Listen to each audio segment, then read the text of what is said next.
Some houses never let you leave. The house at the end of Millbrook Lane sat in a new development where the trees were still saplings, and the silence had a weight to it that I couldn't explain. My name is Maya Chen. I'm 19, and I was desperate enough for money that I took a babysitting job that I should have refused the moment I saw the address. The Hendersons had twin boys, 5 years old, both with the same sandy hair and the same blank expression that never seemed to change. Mr. Henderson shook my hand at the door and gave me 3 rules. Lock all doors by 9, never turn off the kitchen light, and whatever I do, don't open the basement. I asked why, and he just looked at me with those tired eyes and said the house had rules. The house didn't like it when the rules were broken. I laughed because I thought he was joking. He didn't smile back. The boys were already in bed when I arrived, and the quiet of the house pressed against my ears like cotton. I checked each room out of habit, and that's when I noticed the mirrors. Every mirror in the hallway had been covered with black cloth, and the master bedroom had 3 locks on the door, but nothing on the outside to open it. I told myself it was an eccentric thing rich people did, something quirky I'd never understand. I settled onto the couch and turned on the television, trying to ignore the feeling that I was being watched from somewhere I couldn't see. At 11:43, the power went out. When it came back on, the kitchen light was off, and the microwave clock was blinking 12:00. I had set that clock when I arrived, and it had been 7 p.m. I wasn't imagining things. Then I heard footsteps upstairs. 2 sets, one after another. The boys were asleep. I could hear them breathing on the baby monitor. The footsteps weren't coming from the boys' room. They were coming from the ceiling. I grabbed the baby monitor and climbed the stairs, each step groaning beneath my weight, like the house was alive and shifting. The footsteps had stopped when I reached the top, replaced by a silence so complete that I could hear my own pulse in my ears. I pushed open the door to the boys' room and found it empty. Both beds were made with military precision, the sheets still tucked at the corners the way they must have been that morning. No toys on the floor, no clothes on the chairs, no sign that anyone had lived there at all. But on the wall, written in what looked like red crayon, were words that covered the entire surface from floor to ceiling. It took my eyes a moment to process what I was seeing, because my brain didn't want to accept it. 3 words repeated over and over until they blurred together. Call for us. We're waiting. My phone buzzed, and I nearly dropped it, my hand shaking so badly I could barely read the screen. It was a text from a number I didn't recognize. The message said, "We're in the closet. Please open the door." I looked at the closet. The door was closed. The handle was turning, slowly, back and forth, like someone was gripping it from the inside and trying to pull it open. I ran out of the room and slammed the door behind me, my breath coming in sharp gasps.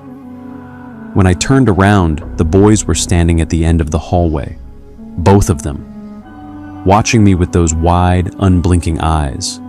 Their smiles were too wide, far too wide, and when they spoke, their voices sounded wrong, flat, like recordings played through a broken speaker. They said, "We're so glad you came. We've been waiting such a long time." I backed away from the boys slowly, my hand searching for the doorknob behind me, but my fingers found nothing but air. They didn't move toward me. They just stood there, smiling, their heads tilting to the same side at the exact same moment, with a sound like cracking bones. Then they said something in a language I'd never heard before, a string of words that sounded like music played backward. The language shifted and changed, and suddenly I understood every word. They were telling me their real names, names that didn't belong to any child born in this century. I found the doorknob and threw open the door, sprinting down the stairs 2 at a time. Behind me, I heard them laughing, high, sharp sounds that bounced off the walls and followed me like echoes that refused to fade. I reached the kitchen and grabbed my car keys from the counter where I'd left them. I ran to the front door and threw it open. My car wasn't in the driveway. In its place was a black van with no windows, no plates, and a sliding door that was open, waiting. I stumbled backward and dialed 911, but when I raised the phone to my ear, I heard something that made my blood freeze. The line was already connected. A voice was speaking, thin and high and wrong, reciting that same backward language over and over. Then it shifted to English, and the voice was no longer coming from the phone. It was coming from everywhere, from the walls, from the ceiling, from the dark spaces between the floorboards. It said my name. It said my name. And then it said, "Please come down. We've prepared a room for you." I hung up the phone and dropped it, watching it crack against the hardwood floor. The screen flickered once, twice, and then displayed a text message from my own number. The message read, "Don't leave. The night is still young." I looked out the kitchen window toward the driveway and saw the black van still sitting there, but now there were children standing beside it. Small figures in white shirts and dark pants, all facing the house, all facing me. I backed away from the window and tried the back door. The locks turned, but the door didn't open. I tried again, putting all my weight against it, and it stayed shut like the house itself was holding it in place. Through the window of the back door, I could see the basement. The light was on, and in the small ground-level window, I could see shadows moving. Not 2 shadows, dozens, small figures dancing in the dark below. Then I heard it, laughter, children's laughter rising up through the floor, followed by a rhythmic thumping like someone jumping on a bed. Thump, thump, thump. It went on for what felt like hours, and then it stopped. The silence that followed was worse. A voice drifted up from the basement, not speaking English, calling a name. My name, calling it over and over. "Maya, Maya, Maya, come down and play." I ran upstairs to check on the boys and found them sitting on their beds, watching me with those same empty eyes. They smiled when they saw me, and one of them said, "Did you hear our friends? They're so excited to meet you." I backed out of the room, and that's when I felt it. A vibration beneath my feet, something shifting in the ceiling above me. The attic. Something was moving up there, something heavy, and dust was beginning to fall from the light fixtures like snow. The boys climbed off their beds and walked toward me, their movements too smooth, too synchronized, like puppets on strings. They stopped in front of me and looked up, and I followed their gaze to the attic hatch above. It was opening on its own. A rope ladder dropped down, swaying gently like an invitation. I grabbed a lamp from the nightstand and held it like a weapon, backing toward the stairs. The hatch was fully open now, revealing a square of pure darkness that seemed to swallow the light around it. A voice drifted down, not the boys' voices, something else, something older. It said, come up and see." I shook my head and ran for the stairs, but the boys didn't follow.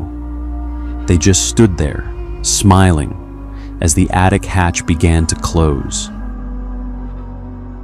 I made it to the second floor landing before I saw the door, the master bedroom door, the one with 3 locks. It was open now, and through it I could see a room I'd never seen before. A child's room with a single bed, and on the walls, drawings, hundreds of them. Crayon pictures of children, all with the same blank eyes, all standing in front of the same house. And in the corner of each drawing, a figure in a different colored shirt, a different babysitter. The last drawing was fresh. The paper was still wet. And in the drawing, I could see myself, standing in the basement, surrounded by the children. And I couldn't tell if I was alive or dead because the picture didn't show my face. It had been left blank. That's when I heard the front door open downstairs. Footsteps, dozens of them. The house was full of children now, filling every room, and I could hear them whispering my name. I climbed into the attic through the hatch, pulling up the ladder behind me because it was either that or face whatever was coming up the stairs. The attic was dark and smelled like dust and something else, something sweet and rotten, like flowers left to die. I could barely see, the only light coming from the glow of the street lamps through the gaps in the roof. I moved carefully between stacks of old furniture and boxes labeled with dates from decades ago. That's when I saw it. At the far end of the attic, a shape, something wrapped in a white sheet like the furniture around it. But this was different.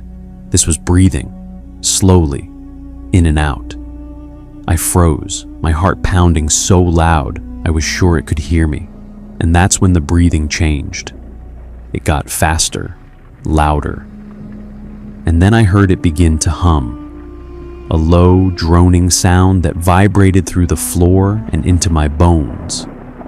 The shape under the sheet began to move. I turned to run back to the hatch and found the opening covered. A sheet had been draped over it, sealing me in with whatever was breathing in the dark. The humming grew louder, and the shape sat up, the sheet falling away to reveal a child. A girl, my age, gray-skinned and hollow-eyed and smiling, with a mouth that opened too wide. She said my name. She said it like she'd been waiting forever. She said, "I'm so glad you're here. I've been so lonely since the last one." The hatch opened, and the boys climbed up, followed by more children, dozens of them, all climbing out of the shadows and the corners and the spaces between the boxes. They surrounded me, their hands reaching out, their mouths opening and closing, all speaking in that backward language.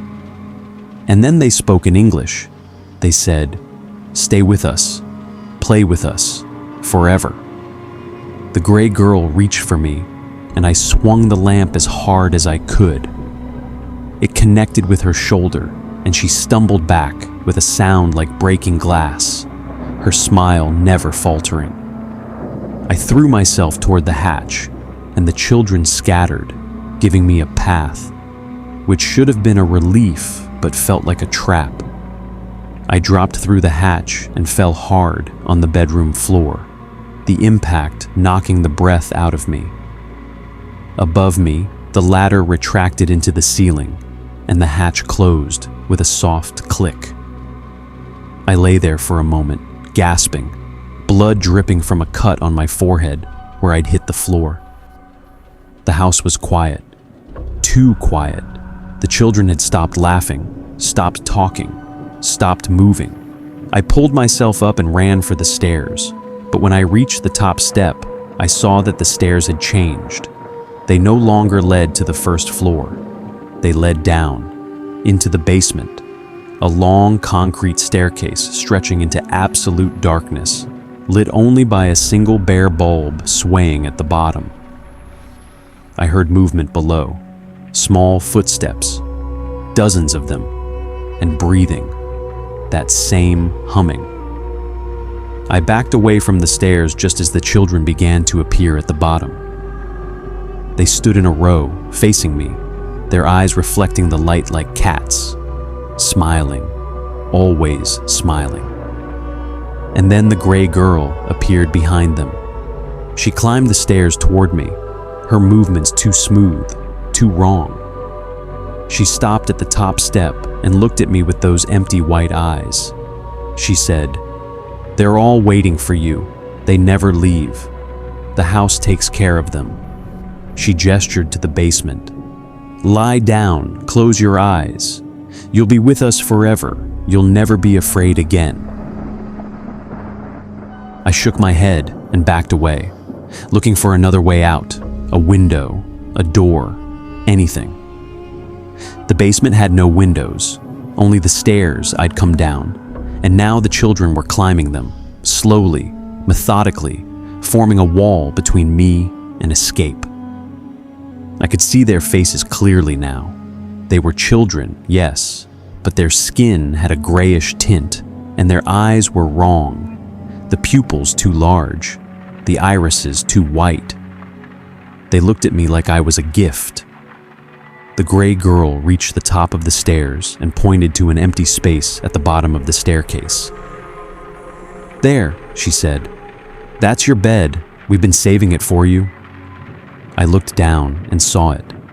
A small bed, child size, with white sheets and a white pillow. It looked comfortable. It looked like a grave. The children began to sing, that same backward melody, their high voices echoing off the basement walls. The lights dimmed. I thought I was going to die.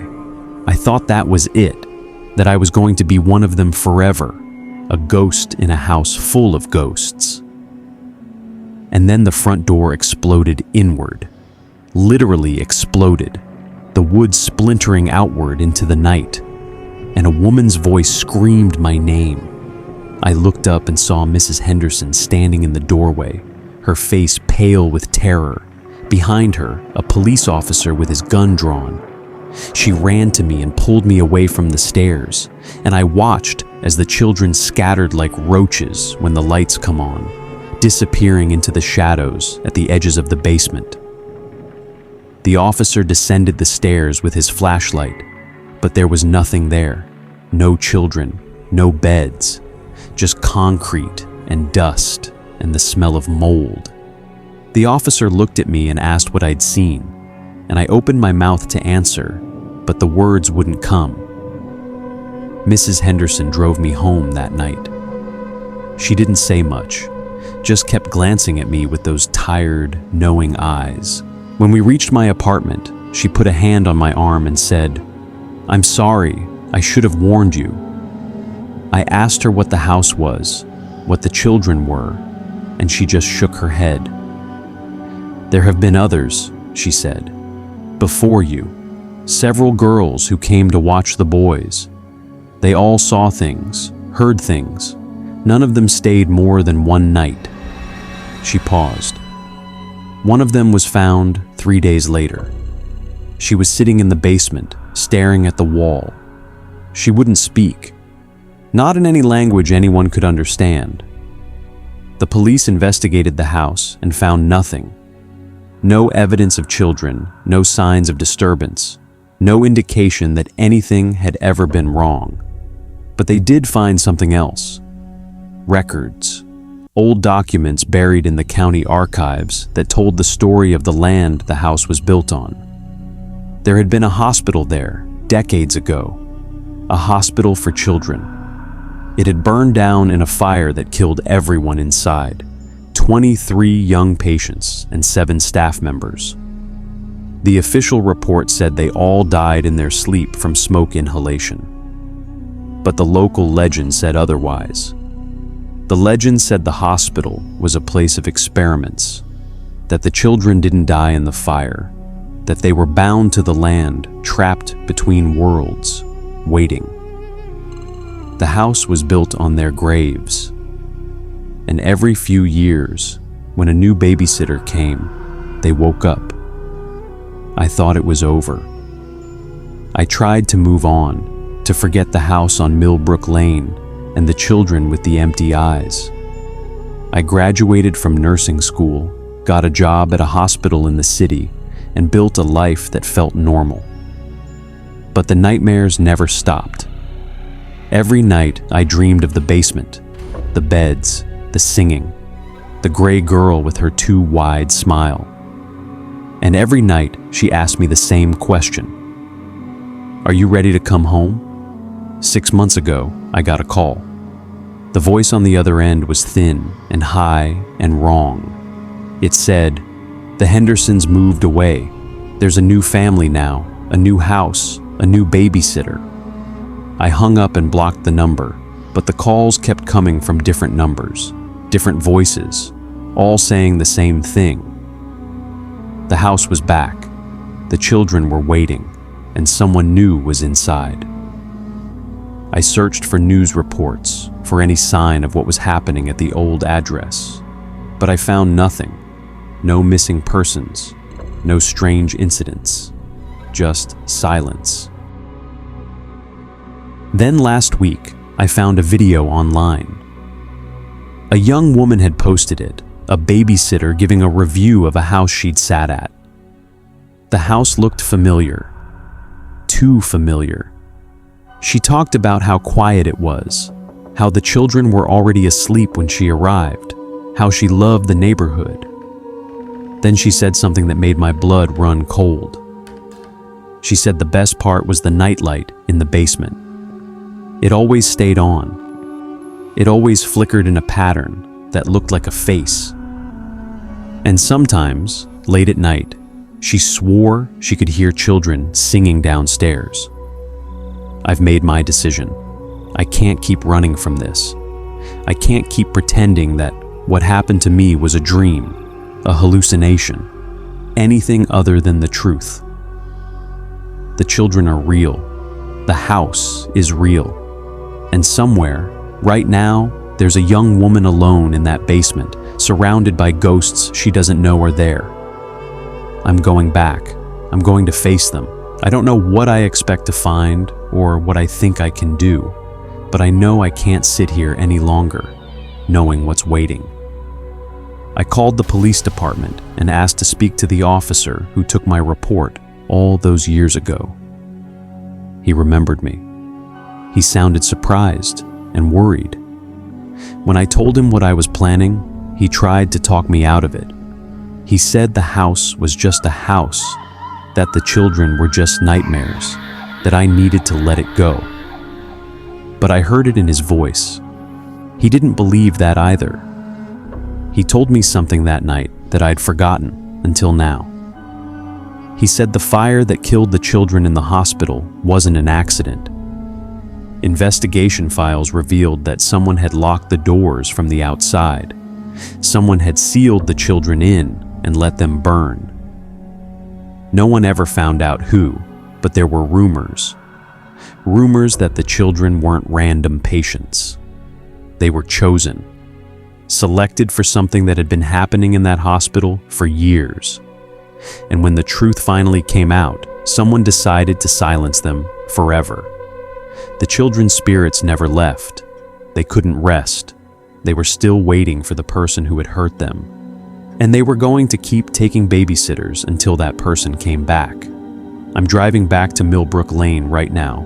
It's midnight, and the roads are empty, and the moon is hidden behind clouds so thick they look like tar. I'm listening to the radio, trying not to think about what's waiting, but I can feel it getting closer.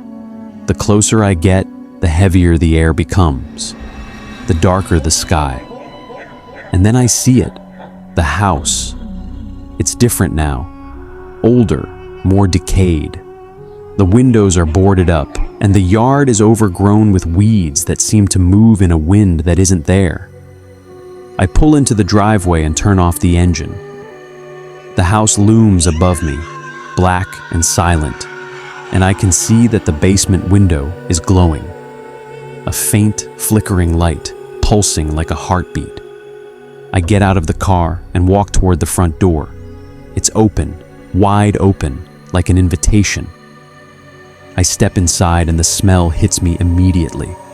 Smoke, old smoke, decades old, mixed with something else, something sweet and rotten. The house is empty, the rooms stripped bare, but I can feel them. the children, watching me from the shadows. I walk to the basement door and open it. The stairs are still there, leading down into the darkness. The single light bulb is swinging, casting shadows that dance and twist like living things. I descend. At the bottom, I find the beds, all 23 of them, all made with white sheets and white pillows, all empty except one, the one in the center. And in that bed, someone is lying down.